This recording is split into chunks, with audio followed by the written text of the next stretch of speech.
Hello everyone, I hope you are doing well. So in this particular video, we're going to discuss the solutions for question A and B of Codeforces round 819, which was rated for division 1 and 2. So let us quickly start with the first question. The first question states that we have been given an array of n positive integers and we can select any subsegment of this array and rotate it by any amount. So we have to rotate it cyclically, right?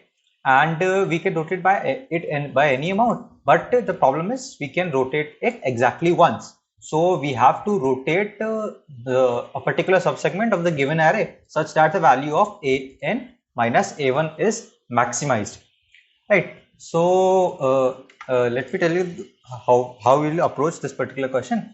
So there might be an easy solution to this particular question, but the solution I'm going to tell you will be foolproof for all cases, right?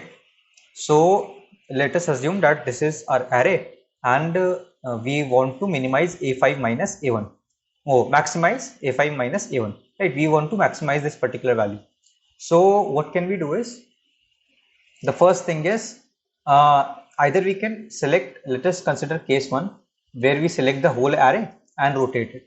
So when we select the whole array and rotate it, so you will always observe that the elements that are adjacent, one of them will be a1 and one of them will be a5. For example, if we rotate this this particular array 2 times, then the given array would be like a3, a4, a5 and a1 and a2. So it will be always like the I plus 1th element will go to the first position and the ith element will go to the last position, that is the nth position. So in case 1, if we consider rotating the whole array, right, so we can check for all adjacent elements whether a of I minus a of I plus 1 is greater than our current result. Then the updated result will be this, because if we rotate the whole array, then ai would reach this particular position, the nth position, and ai plus 1 would reach the first position, right? So this is the case where we rotate the whole array. Now let us consider some cases, some different cases. So here is case 2 and case 3. So case 2, what we can do is a1, a2, a3, a4, a5. So in case 2, what we can do, we can fix this particular element.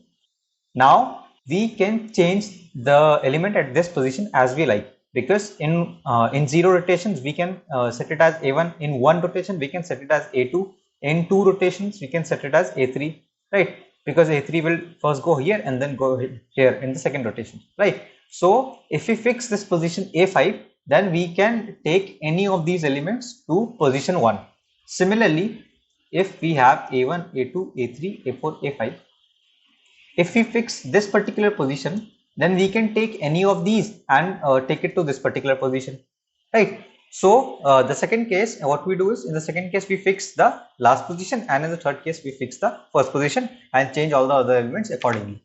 So after all the loops, what we can do is we can just print the best answer among all of them, right? So this is what I have done in my code.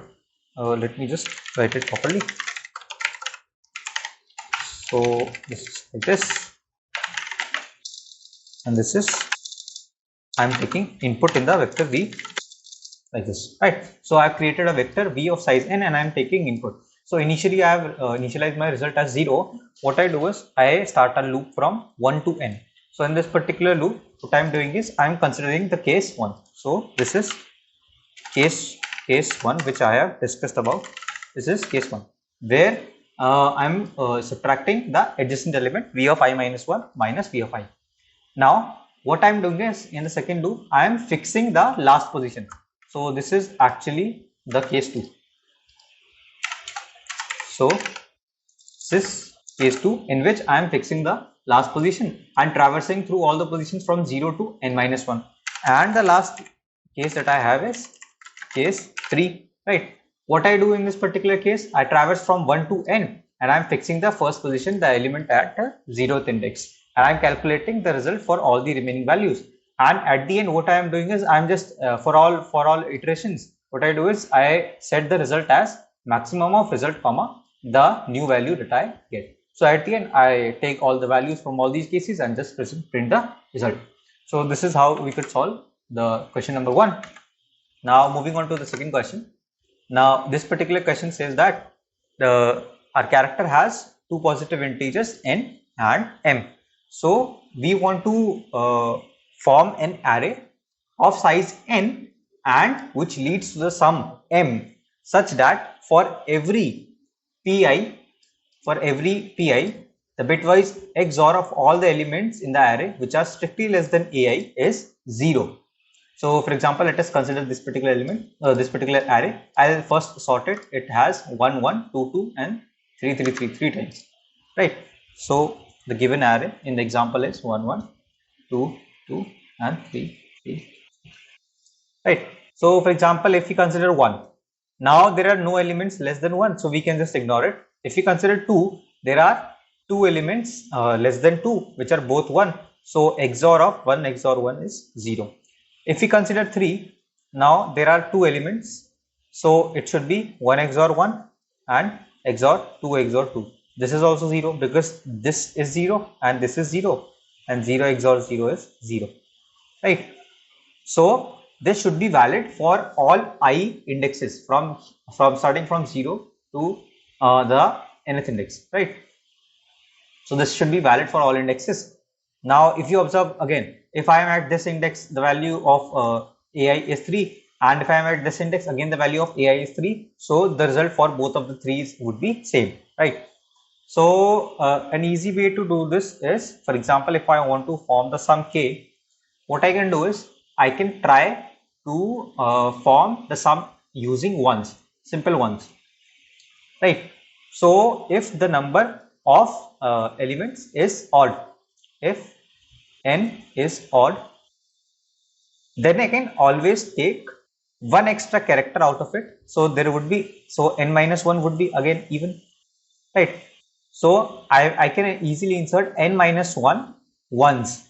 For example, if n was 5 and the sum required was 10, so I can take 4 ones and the XOR of all these elements would be 0 because 1 is present even number of times, the same element is present even number of times, and the remaining sum is 10 minus 4, that would be 6. So I can easily take 6 here, and the sum of all these elements would be equal to 10, and for all the elements less than 6, the XOR would be 0. So this is the case when n is odd. Now if n is even, again there are two cases. If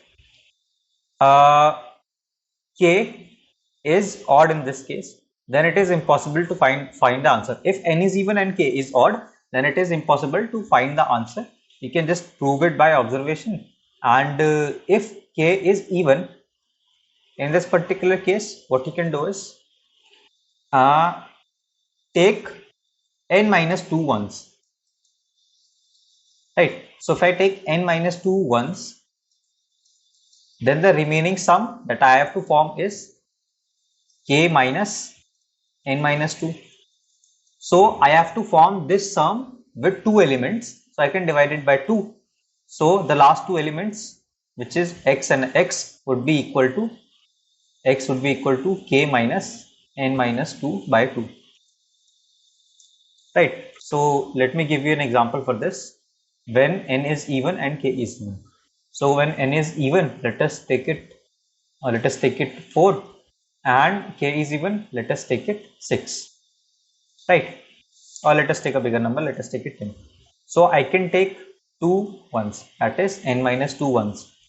Now the remaining sum is 8, then I can take 8 by 2, that is 4, 1, 1, 4, 4. So this would be equal to 8, and 8 plus 2 would be equal to 10. So this condition is satisfied. The sum of all the elements is equals to k or 10, right? Now if I take all the elements less than 4, that are 2 ones, so there would be always even number of ones, and the XOR of all these numbers would be 0. So this is how we are maintaining all the conditions. And when n is even and k is odd, the answer would be straight away no, because in such a case we cannot form an answer. So this is what I have done. I take two integer inputs n and k. So if k is less than n, then the answer would be straight away no, because I cannot, because for all the values that I have to print of ai that are at least equal to 1, so the sum k should be at least equal to n. because if I write n, because if I write 1 n times, then the sum would be at least equal to n. So if k is less than n, the answer would be straight away no. Now if k is odd, I can print yes, and I can print 1 n minus 1 times, right? And at the end I can print k minus n minus 1. Now if otherwise if n is even and k is odd, then the answer would be no. Otherwise if n is even and k is also even, what I can do is I can print yes, and I can print it should be n minus 2. So I can print n minus 2 times 1, and the remaining sum would be k minus n minus 2, right? And I can just print remaining sum divided by 2 times here, right? So this would be our final answer. So this is how we can solve problem B of today's contest. So this was it for today's video. I hope you guys were able to understand the solution. Till the next video drops, keep coding, stay safe, bye bye.